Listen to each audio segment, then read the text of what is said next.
Good morning and welcome to another ASBAS webinar. This one is called Overcoming Overwhelm, how to calmly fit more into every single one of your days. My name is Stewart Fleming. I am a business coach. I have had many businesses. And today I'm going to be talking to you about my very special relationship with overwhelm and how the tools that I use to treat it as a friend and not be so afraid of it. So we have a bunch of people on this morning as we go through. Please, if you do have something specific that you want answered, or some particular thing that you want to get out of it, or some challenge that you specifically have, type it in the chat window. I'll make sure I address it. If it's something that you're happy for everybody to see, put it in the Q&A window. For those of you that are playing along at home and didn't manage to get in, you don't get to do any of that stuff. You should have been here. It was awesome. We had some fun. All right, let's jump straight in. So what to expect from this morning? I've got about an hour to get through a whole bunch of stuff this morning. What happens with people who attend my workshops, it does tend to be drinking from the fire hose. So the trick with drinking from the fire hose or drinking from the fire hydrant is to take small sips. So I hope you've got a pen and paper handy. I want you to jot down those things that are important to you as we go. So as you see something that's absolutely important to you, that's what I want you to make a note of. Something that you can action, something that's going to change how you deal with overwhelm. Now, even if you got the slides, and I assume that they send the slides through, at least with the recording, that's what I think is important. What's more important is what you think is important and what's going to work for you. All right. So some expectations of what I'm going to cover in the next hour. I'm going to look at what the benefits are of overcoming overwhelm. Now that might sound, well, Stu, of course, but maybe not. Because the way I deal with overwhelm is not the same as everybody else. How will you know when you're coming up to overwhelm, and how will you know when you've overcome it? The antidote to overwhelm. So this is the things that I specifically use. So what I would suggest is when you have a look at this stuff, when I go through the antidote for overwhelm, just check it out yourself and tick the things that you think will work for you. If there's something, this is going to be the time that I really want to see that chat window fire up. So when I'm talking about the antidote, I want to see if you've got any suggestions or any other things that you've got that we can share with other people, because we've all got different ways of dealing with overwhelm. Then I'm going to talk about the building blocks for overcoming it. So how to make sure that as you come up to overwhelm, you understand what's going on and you are better prepared to handle it. Finally, we're going to have some tools that I use for overcoming overwhelm. And of course, I'm a coach, so there's going to be homework. Hey, Shay's here. Well done. Welcome, Shailene. All right, let's keep moving. As I said, put things in the chat window. If you're happy for me to move on, I'm just going to do it anyway, so no one's pulling me up. I'm like a steamroller at the moment. So what are the benefits of overcoming overwhelm? Better time management. So what I'm talking about here is not just better time management, but seeing time in a different way. One of the tools that I use, I'll show you this in a little while. Well, there's actually a couple of those. There's a couple of tools that I use that actually change the way you perceive time. Time is an illusion. And for those that watch Hitchhiker's Guide, lunchtime doubly so. So if time is an illusion, how can we change the way we see time? And I talk about that in my webinar in time management, in terms of taming time. And then, in fact, there are fish, the marlin, the big marlin, can change the way they see time. They superheat their brain when they're chasing prey. And what the effect is that it actually slows time down for them. Now, this is not restricted to them. You would know yourself if you've ever been in a car accident or if you ever had something traumatic happen or something amazing happen, it changes the way you perceive time for that period. Now, if you can do that in stress, you can also do that when you want to, if you practice it well enough. So overcoming overwhelm, what it does, not just better time management, but a different way of seeing time. Organize your thinking. The one person you should not take advice from is someone who is overwhelmed, because they're not making good decisions. If you can overcome overwhelm, then you can organize your thinking. You can make better decisions. Identify problems in advance. So again, similar to organizing your thinking, actually seeing stuff coming. One of the tips, probably for the last 12 months, people say, how you doing? I thought, oh, fantastic. I live on the edge of overwhelm. It's an awesome place to be. That doesn't mean that I'm constantly jumping into overwhelm, but I know where that limit is for me, and I go up to that line and I live there. I've like made a little shack. I've bought a radio. I've got some nice posters on the wall. I live on the edge of overwhelm. It's awesome because that's where I want to be, because that gives me the maximum productivity. I do projects because I love them. And if you're not doing projects because you love them, probably need to come to a different one of my webinars to talk about why that is. But if you're doing stuff because you love it, then you want to do more of it, right? And so overwhelm is just when you've pushed too far. You've worked out where your line of productivity is, and you've moved one step beyond that. And it may be 5 steps beyond that. You may have leaped off the cliff of overwhelm. Awesome. So I'm going to show you how to get yourself back.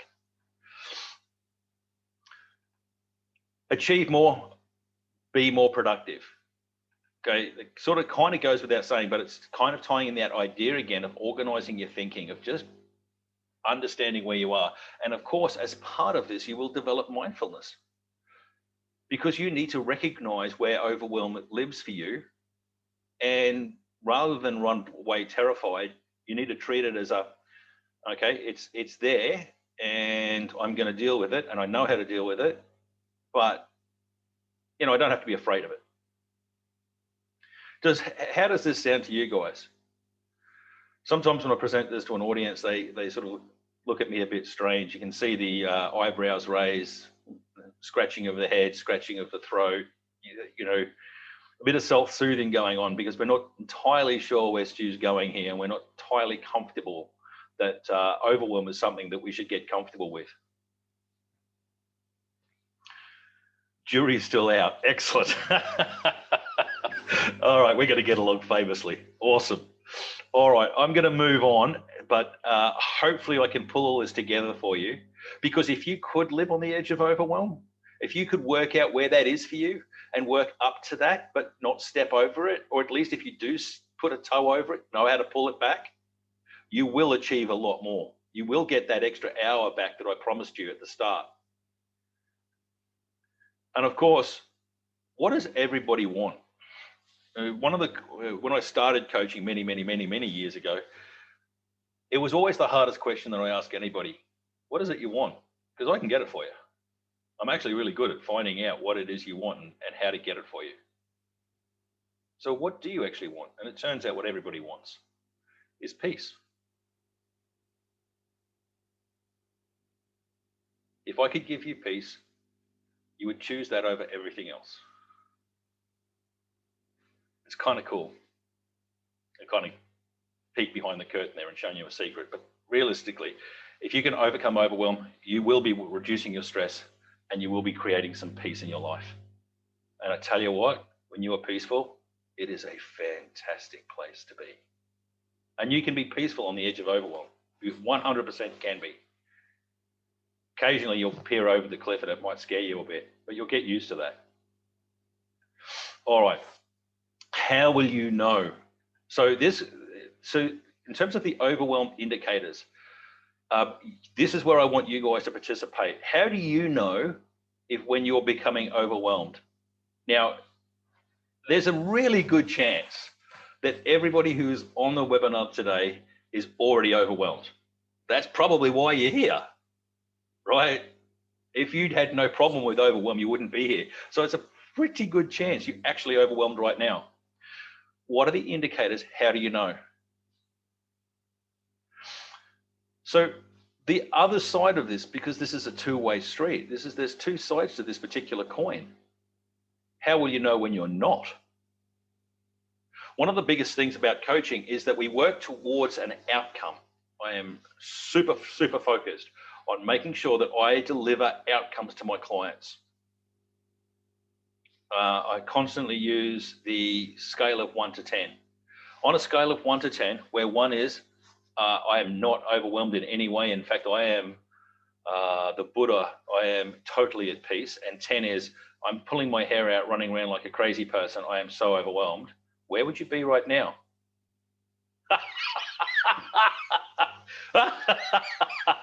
15 plus. Woohoo! 6.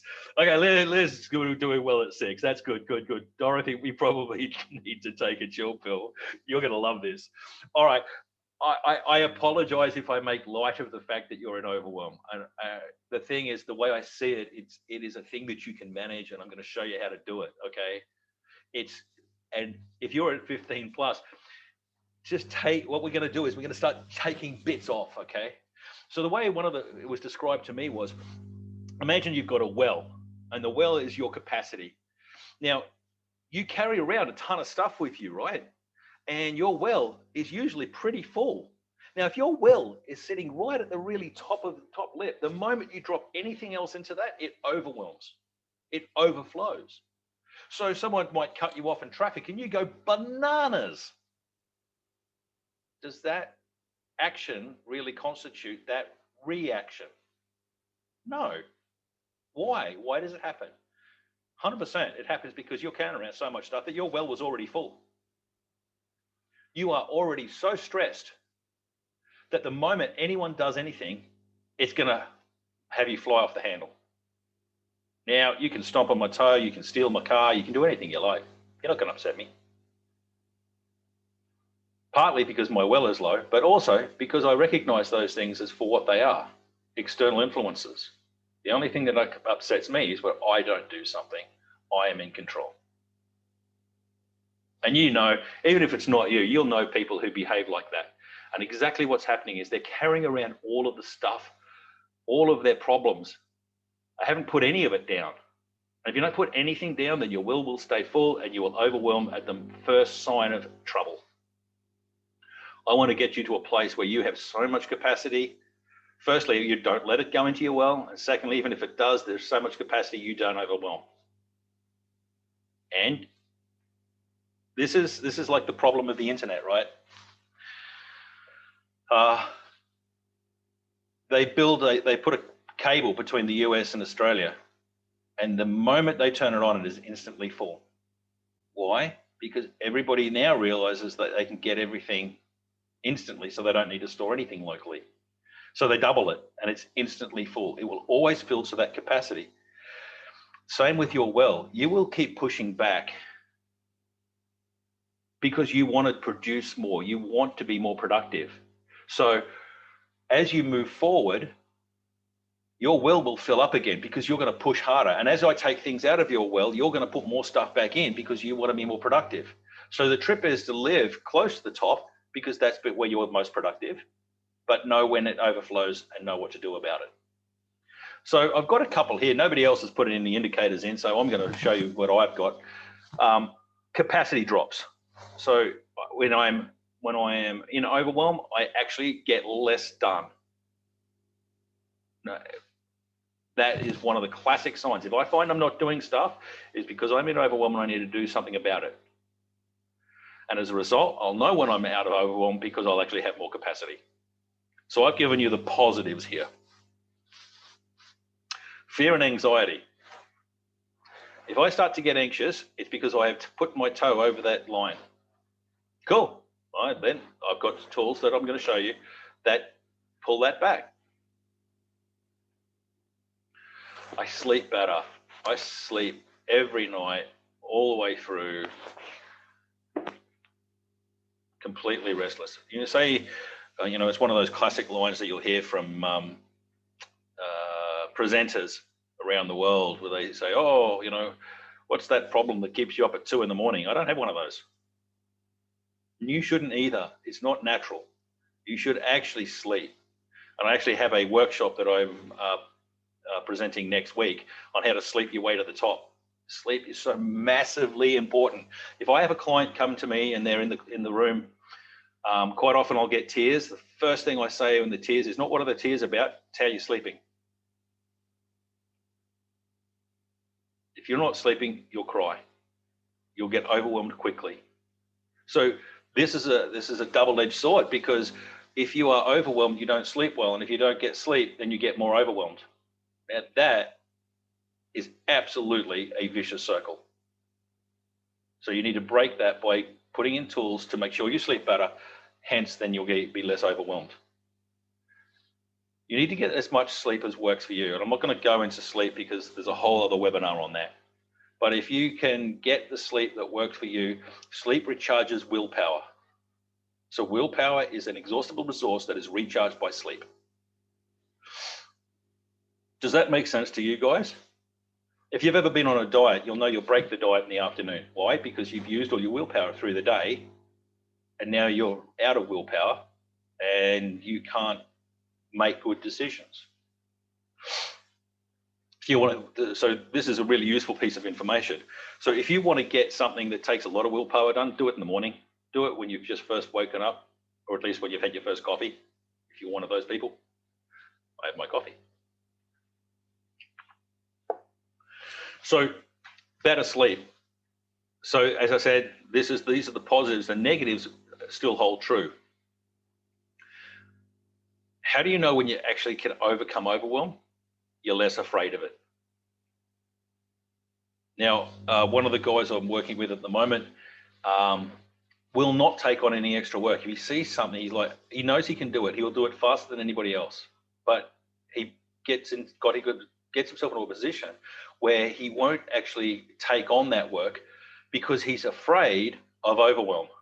Now, if he'd taken it on, he would be much less stressed because the person who came in to give him a hand was hopeless, and he has specific standards he wants done.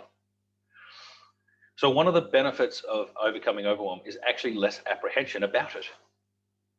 I am hoping that is what I'm going to give you today, that you will be less afraid of overwhelm, that you will dance with it. And you won't get it right, and you will get overwhelmed, and you will get less sleep and more fear and anxiety and less capacity, but you'll recognize those things now and you'll use the tools. And this is not a line in the sand and you always do this. No. You use the tools when you need to. When you sense that overwhelm is coming, then you start using your tools. And when I say your tools, I'm saying it very specifically. You need to find the tools that are going to work for you. And we're going to talk about that next. Is there any questions about the indicators? Did anyone have any other indicators for them that I haven't talked about? Because these are the ones that are mine. These are what I notice in myself when I come up to overwhelm or I am in overwhelm. Is there anything that I've missed, or are you guys, this is 100% the only things that ever happened to you? For those of you who are playing along at home and you didn't manage to get up early this morning and join us, write those down. And even if you are here with me this morning, write down, what are your triggers? What happens when you get into overwhelm? What does it look like for you?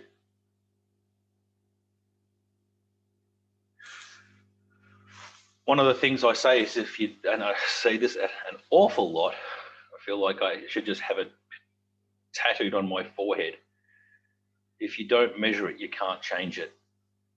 If you're worried about overwhelm, if overwhelm is important to you, then you need to measure it. So that's where that number came in, 15 plus. Sorry, you're still making me laugh. That was funny. On a scale of 1 to 10, 15. I can just see you pulling your hair out. That's awesome. But have a think about what it is for you and what that number is. If you can measure it, then you can do something about it. You need to measure where overwhelm is. And you might say your scale of 1 to 10, 1 is total peace and 6 and higher is overwhelm. Great, that's fine. So if you get to a 5, you know you're getting close. If you slip into a 6, you start using your tools. If you get to an 8, then you pull the pin and you do something radical. Okay. Gets cranky, low tolerance because I can't get everything done. Yep, short wick. Yep, 100%. Get that one. I'm going to put those in the slides. You guys will help me here because I don't know what everybody's sense of overwhelm is.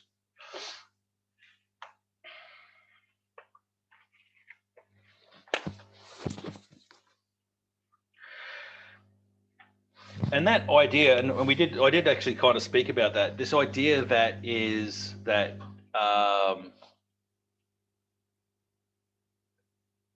when your well is full, the smallest thing sets you over the edge. Okay.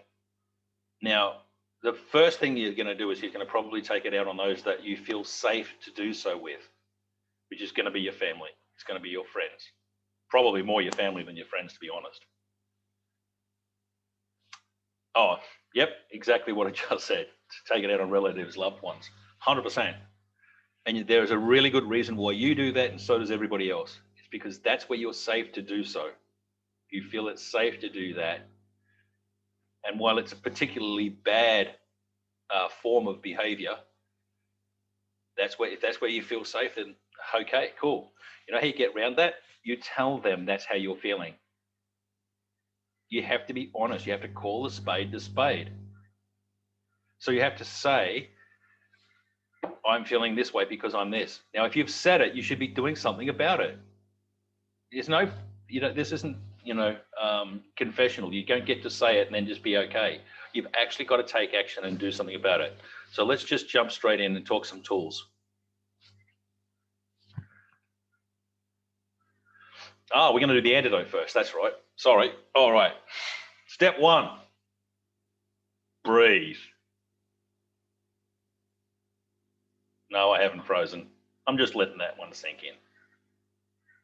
Breathe.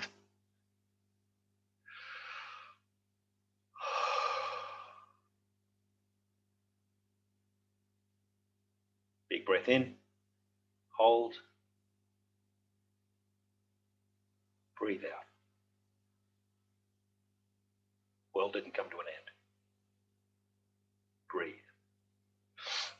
Breath is so ridiculously important. Inspiration comes from the word inspirare, which means to breathe. Your breath is your inspiration. Your breath is your calming influence. Your breath is all these things. Your breath drives your lymphatic system. So your lymphatic system, the drainage system in your body, does not have a pump. It moves the toxins and the waste around your body using muscles, contractions of muscles, but very specifically the diaphragm, because the diaphragm keeps pumping. You breathe in and out. And by hooking up to that, the body actually helps clear your system. And so I worked with an oncologist, and one of the things, and you're going to write this down, so I hope you have a pen and paper handy. You're going to write down the numbers 1, 4, 2. So important is this that we actually wrote a program for it. 1, 4, 2 is a breathing pattern. And it's the breathing pattern that your body goes into when you go into very deep sleep. 1, 4, 2. So what that means is that you're going to take a deep breath in, and you're going to count how many seconds or numbers or whatever you're going to count while you breathe in. So actually, let me turn off the sharing for a second. I'll come back to that. So I'm going to breathe in.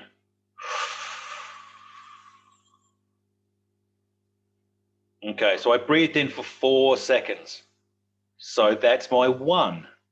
So if I breathe in for 4 seconds, how many seconds do you think I'm going to hold for? Come on, first one to get this answer, type it in the chat window. If you're playing along at home, you should be able to work this one out. No, that's not 4. If I breathed in for 4 and 4 is my 1. No, still not 4. We're not going to hold for 4.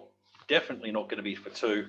16. And the winner is Angela. Well done, Angela.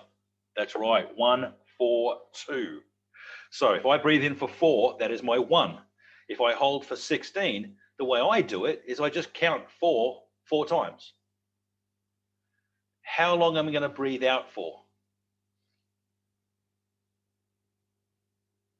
If I've breathed in for 4 and I've held for 16, I'm going to breathe out for 8. That's correct. Well done. You guys are playing along at home. Well done. Oh, welcome, Joel. So you're absolutely right. You're breathing in for 4, you're holding for 16, you're breathing out for 8, which means when you're breathing out at 4, you should be halfway done. And then you immediately breathe in again. Holding your breath without breath in your lungs is not useful, okay? You want to hold your breath with a big lung full of oxygen. Now, growing up, I played water polo, and in fact, I was the goalie. So my job was to float very, very high in the water. And so what I would do, I would hold my breath in as full of with my lungs as full as possible, and just breathe out in and out in small sips at the very top of my lungs. So my body became supercharged with oxygen. So I would float really, really high in the water. Really great way of staying fit, by the way, and feeling fantastic, because your body is going, yeah, I've just got so much of this. All my cells are going fantastic. The first time you do it, you might feel lightheaded because you're just getting so much oxygen. 1, 4, 2. Step 1, breathe. Now, 1, 4, 2, do it for 8 times. The trick is you want to do it. So if you fall asleep at, say, 10 o'clock and you wake up at 6, divide that number in half. And that number, so say 10 till 6 is going to be about 2 in the morning. So 1:32 in the morning. So you want to do this at 1:30 or 2 in the afternoon. Your body goes in cycles, right? So if you do it here, you want to do it exactly the opposite, okay? So from here, you want to go down and do it exactly 12 hours apart. And if you want to do really good, also do it in the quarters. All right, divide your clock up into 24 hours and then do it at every 12 hours. And if you're going to do it really well, do it every 6 hours. Now, I had all of my team of software developers and graphic artists doing this, and they no longer needed their 3 o'clock coffees. They just felt fantastic. They would just do 8 cycles, 8 reps of some proper breathing, and they would just feel amazing. It also helps with sleeping, because what you're doing is you're telling your body, I want you to be in deep sleep 12 hours from now. Anyway, that's talking about more sleeping stuff. So I'm going to go away from that. But the first step, the antidote, one of the biggest antidotes is to breathe.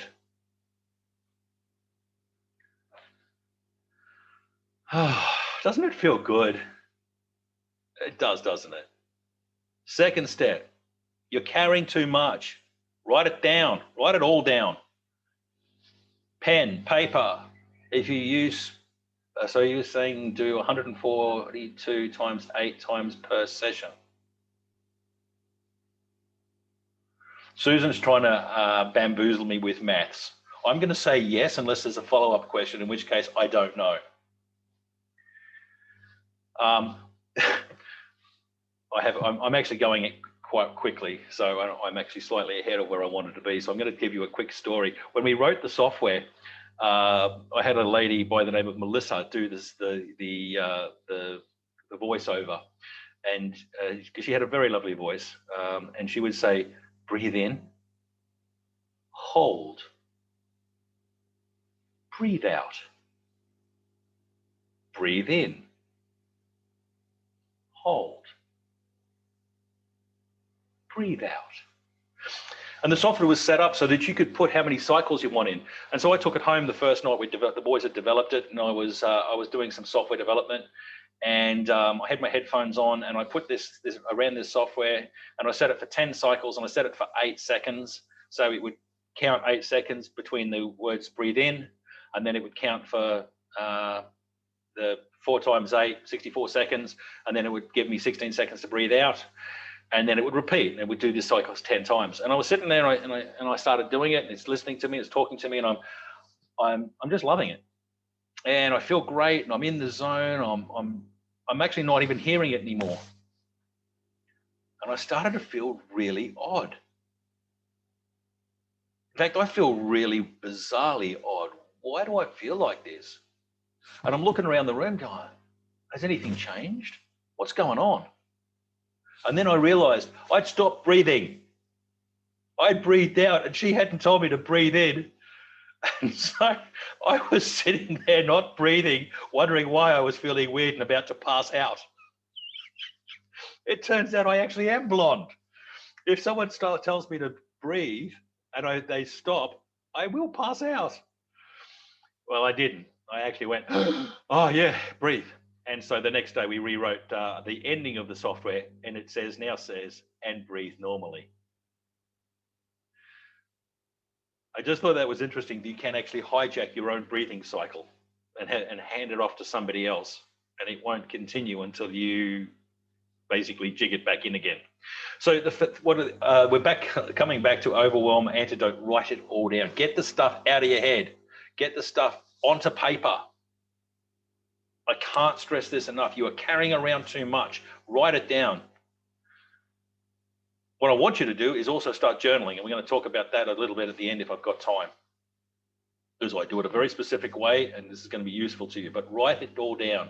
Next, prioritize for now. What do you need to do right now? Not what's going to be urgent later.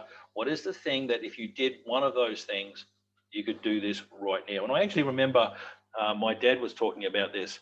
He'd have a guy come into his office and say, I've got, it's disaster. There's 27 million things going on. I don't know what to do. He goes, okay, cool, fantastic. Write them all down. Bring me back the top one. Let's solve just that top one. You solve the top one and a whole bunch of them disappear. Prioritize for now. The world will not come to an end. Okay, so just prioritize for now. Alert the stakeholders. Again, I can't stress this one enough. Tell everybody. If you have to prioritize theirs and it's low, tell them. Phone them. People understand. Everybody gets overwhelmed, right? Everyone takes on too much. Well, actually, there are those that do have fourth generation unemployed, which is just a whole different thing in my head. I'm still trying to work that one out. But pretty much everybody else takes on too much from time to time. So everybody understands this, but you have to tell them. So when I talk about planning, we talk about doing a Sunday planning, Thursday morning review, and Friday is your overflow time. So if something happens on a Tuesday, you can call the stakeholder and say, look, I'm not going to get to it today. I know I promised it, but it's not going to happen. But I do have time on Friday. I am going to get to it there. Okay. But if you don't do it and you keep trying to get stuff done, that's when you're going to lose out on people. You're going to lose yourself in overwhelm more. So alert the stakeholders. Focus on the one task. We talked about that. Pick one thing, do it. Do not multitask. Do not multitask. I know some pretty smart people and none of them multitask. Those that get tons of stuff done do not multitask. Okay? Multitasking is a terrible thing and it's not going to help you. You may be able to juggle and write poems at the same time. Don't do it. Write your poem and then juggle. And I get that. I thought that was badge worthy. No, it's not.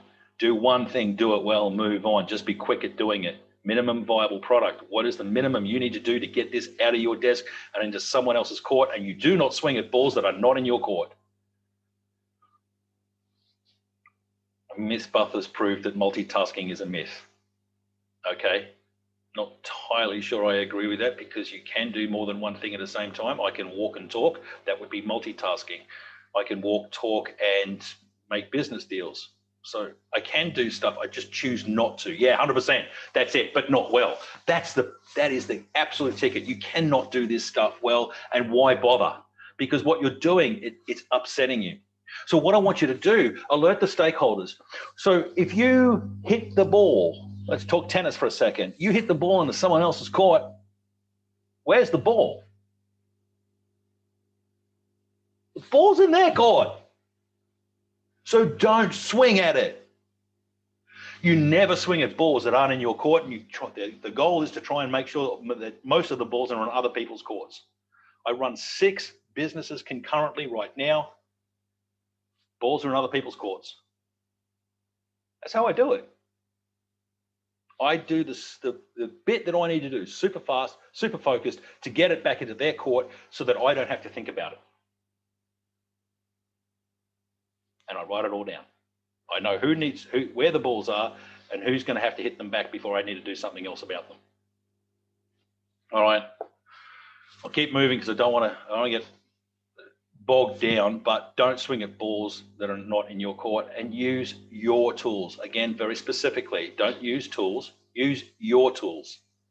So I'm going to talk about the tools right now. Are there any questions? What if a curveball gets thrown at you while you're in the middle of something? Oh, great question. All right, let's talk about interruptions. Who gets interrupted? Well, everybody. Great. So write down what you're currently working on. We call this a bookmark. Get good at bookmarking. Bookmarking allows you to put stuff down almost instantly and do something else, and then pick your brain up back where it left off. It's your brain, not anybody else's brain. And I started this, and I'll explain what I'm talking about. So I started this when I was working at Queensland Treasury. I was doing software development, and I was doing some really complicated software development because I like cool code, right? So I was doing recursive descent parsing, and okay, you can throw lots of stuff and you won't get it. But basically, you're trying to juggle in your head lots and lots of variables. So it is really literally like juggling 7 or 8 balls, and someone taps you on the shoulder and say, "Can I take your focus away?" Oh, this is just going to be so painful because now I'm going to have to put all those balls back in my head, try and remember where they all were. As long as I keep going, I'm good, right? So what I would do is I would write down exactly where I'm at in great detail. Yep, 1 second. Yeah. And then I've got to get this, and I've got this ball here, and I've got that over there, and I've got to make sure I do this. And I would just dump whatever is in my head, all the stuff that I'm holding in my head, I would dump it on a paper, and then I would say, "What do you want?" "Oh, I just wanted to know, do you know where Sue's gone?" "Are you shitting me? Do I look like her mother?" "Bugger off." Right. No, I was much more polite than that, but pretty much bugger off. But that allows me to pick up that. So I start reading through that and go, "Oh, yep. Oh, I would have forgotten that. Yep. Oh, great. Excellent. Now I can keep going." So the way I see it in my head, because I'm a coder, I'm basically doing a stack dump. There is a stack of things that have been put into my head. I take that stack, I dump it on a paper, and when I want to pick it back up, I take that stack and I just re-upload it into my brain. Your brain will work the way your brain works. So you do this the way you want to do it. But I have used this technique with lawyers, with architects, with all sorts of people. This is a really good skill to have because, we have weekends. Weekends are an interruption. You need to put things down, and you need to be able to pick them back up again without having to carry them around all weekend. You go home at night. Well, I hope you do. If you're already at home, excellent. You go upstairs at night or to bed. You need to be able to put stuff down. So this is exactly the same thing. Interruptions, going to sleep, taking holidays, having a weekend. These are all times where you're going to put stuff down and need to pick it back up. So you should write down what is in your brain. If you keep thinking about it, it means you have not written it down in detail enough. If you are lying awake at night, it's because you're trying to remember something. Write it down. And you need to honor it.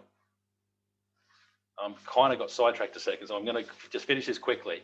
You need to honor it. And what I mean by that is you need to have in your process that you will look at wherever you've written that down. For me, I use Pomodoro To Do, and I'll show you that tool in a second, but you need to honor it and know that you're going to pick it up. If your brain knows that you will see that tomorrow without question, then it's okay to put it down. But if you write it down and you're not even sure if you're going to read it in the morning, then you will keep thinking about it. So if you write things down, if you put stuff down, if you bookmark correctly, you should not think about it. What I would absolutely like in my ideal scenario is when I say, guys, what have you got on tomorrow? And you say, "I have no clue. I'll have to check the diary." That is perfect. That means you're not carrying any of it around. Perfect. You're free to live in the moment. Your calendar will tell you where it is. Make sure your calendar's up to date. Make sure you have a process for looking in your calendar. All right, I'm going to keep moving. Is that useful? Excellent. Are you seeing overwhelm slightly differently? Am I starting to show you that overwhelm is actually not a terrible thing, but it's a place that is just a step beyond where you want to be? And it's easy to come back, because if you start to see those indicators that you wrote down earlier, then you know to breathe, write it down, prioritize, alert other stakeholders, focus on one task. If there are more tools you have, pull those out, allow recovery time, and evaluate. This is one that I added. Yeah. It is definitely a process that you can use systematically, and write down what works for you and then measure it. Is it super effective, or is it only moderately effective? Again, if it's important, measure it. Tat it on my head. Allow some recovery time and then evaluate. So for me, for the people that I coach, we all do our planning on Sundays. Okay, so the reason we do it on Sundays is because the best person to tell you what to do next week is the very calm version of yourself. So the flustered version of yourself will make bad decisions. The calm version of yourself will give you the best answer. So you want the calm version of yourself to tell you what's going on. And in your Sunday planning, you should be looking at how many times this week was I in overwhelm, and am I happy with that, or do I want to change it? Overwhelm is a place that you will get to from time to time, but don't be afraid of it. All right, let's talk about some building blocks for overcoming overwhelm. You start to sneak up to that little beastie. You've got to know yourself. First step, know thyself. What are your symptoms? That's why I got to write down how you behave when you're in overwhelm. You start to get cranky. I saw that one there. Great.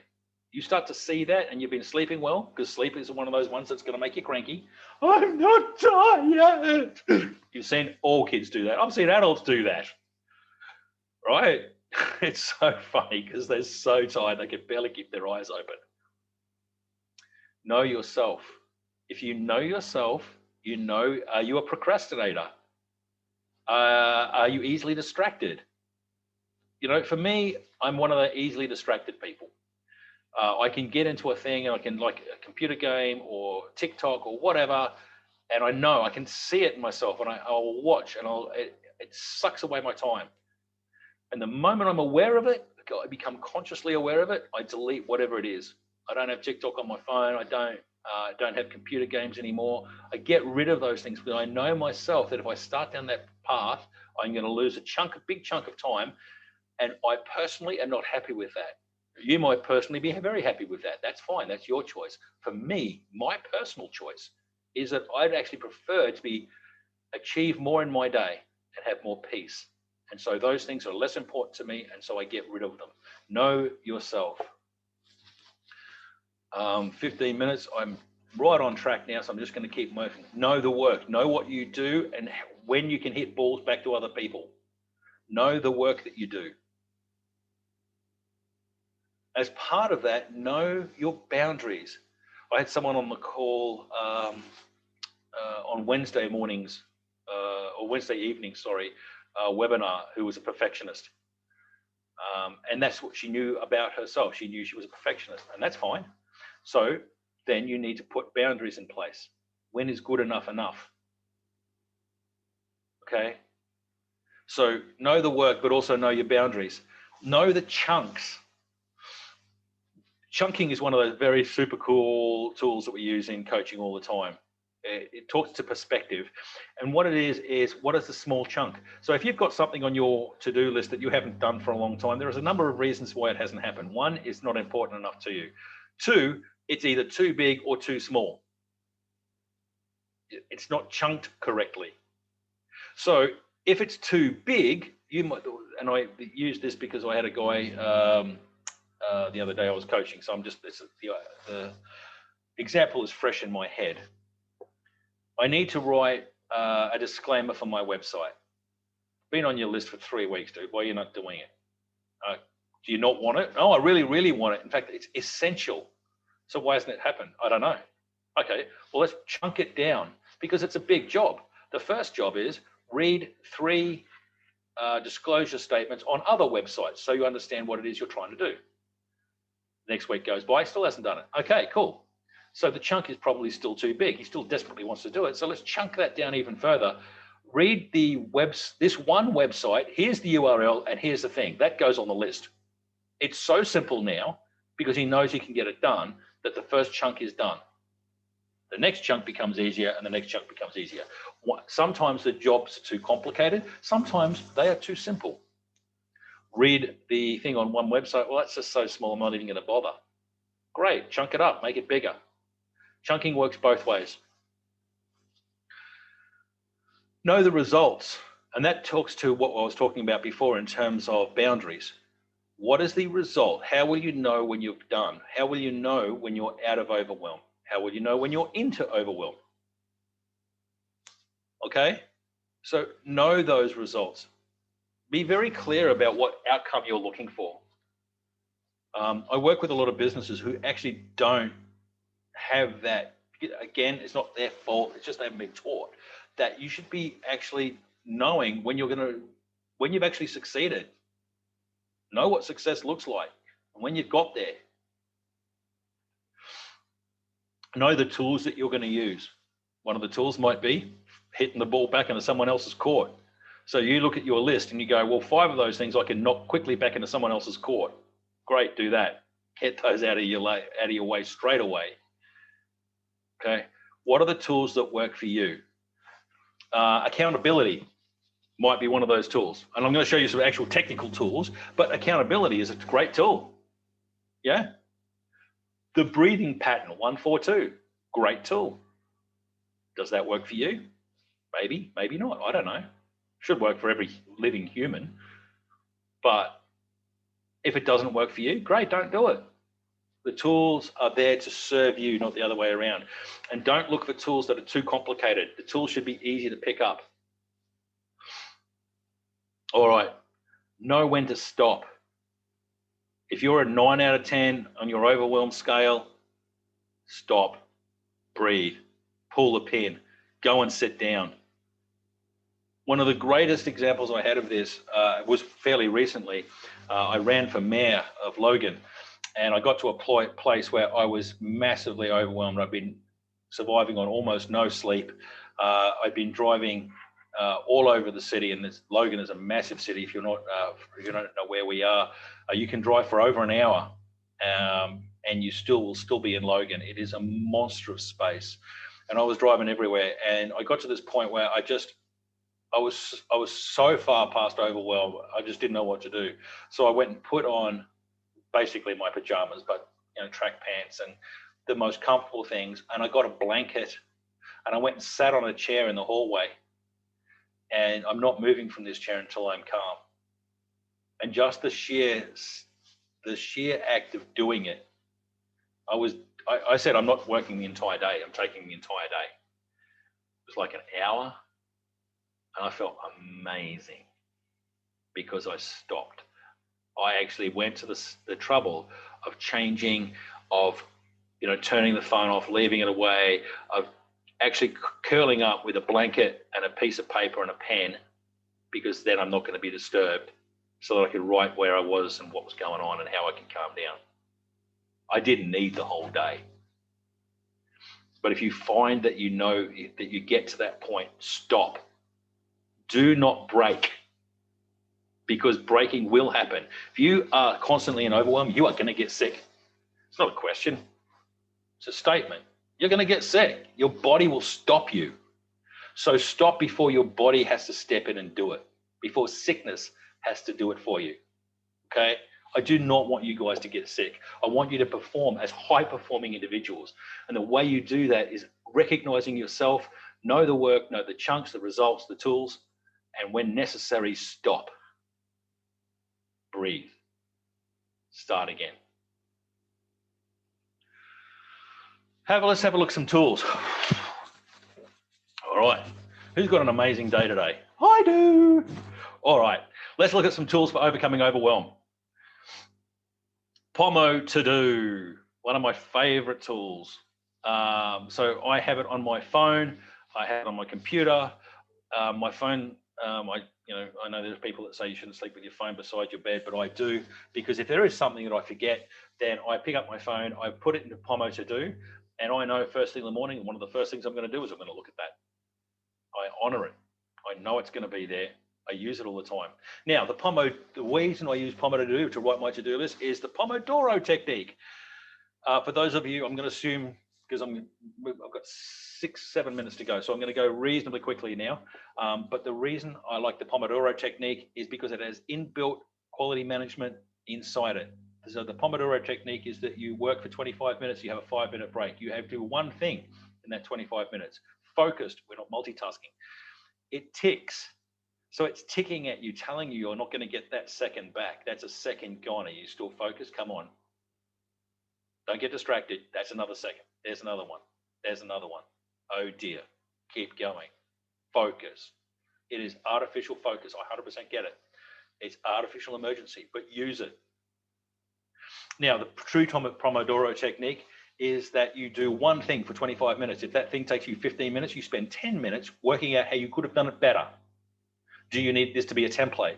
Should you have included an extra link in the particular email? Could you store this somewhere? Should you tell them something else? What can you do in that 10 minutes to make that job, the next time you do it, better? Then you take a 5-minute break. Now, let's say that the job takes 40 minutes. So you spend 25 minutes, you get up and do something else. Sharpen the saw, right? This is actually what you're doing. By walking away, and you use your bookmarking, so you write down exactly where your brain was at so you don't carry it with you, and then walk away, go walk the dog, go make a cup of coffee, go phone somebody, do something different, completely different. Then you come back to the task. We'd already done 25 minutes, so we've got 15 minutes left to do. So you do your 15 minutes, you start the timer, you do your 15 minutes. And then, is this an app in the App Store? Yes, it is, absolutely. So then you've got 10 minutes to work out how it could be done better, how it could be improved, how you could automate it next time. Now, you use this when you need to. I don't use Pomodoro every day. I certainly look at the app every day, but I wouldn't use it. I don't turn on the ticker every day. Some days I am back-to-back coaching. I do not need Pomodoro, right? But when I do, and when I use it, and the Pomo to do as an app, it will tell you how many Pomodoros you completed in a week. No, Pomo to do is the app is called Pomotodo. It's a red icon with a white tick in the middle. When I get the report each week that tells me how many Pomodoros I've done, the weeks with higher numbers, I can guarantee you feel more effective. Are they? Yeah, I guess. They feel it to me. I can absolutely look at those results and go, well, yeah, that makes sense because I absolutely smashed it. If I'm back-to-back coaching all week, and that doesn't actually happen because I don't take on that many clients, but if I was back-to-back all week, I would not feel like I've achieved stuff. And I have, absolutely. I've coached, 60, 80 businesses, but that is, for me, is not moving forward. Moving forward is doing the important non-urgent stuff in my own businesses. Let's keep moving. Trello, the simplest project managed tool you're ever going to come across. I have probably 120 now Trello boards. So Trello, it's a free software. It consists of lists, and lists have cards. And so I have a Trello board for every copy of the magazine. We have Trello boards for the newspaper. I have Trello boards for Barefoot Fish Stores. I have Trello boards for Men's Legal Service. I have Trello boards for the Hip Fracture Registry and the FLS Registry, and it goes on. Because I can share boards with other people. So for the Hip Fracture Registry, it's a software that I write, or my company writes, and I have a Trello board that is for the client. So they can put up their requests and they can see where we're at, and we can put comments about it, and that's fine. But then I also have another one where the developers play, and they have completely different conversations about some of the things that we're working on. And Trello, again, it's on your phone, it's there every time. All right, got to keep moving. Weekly planning.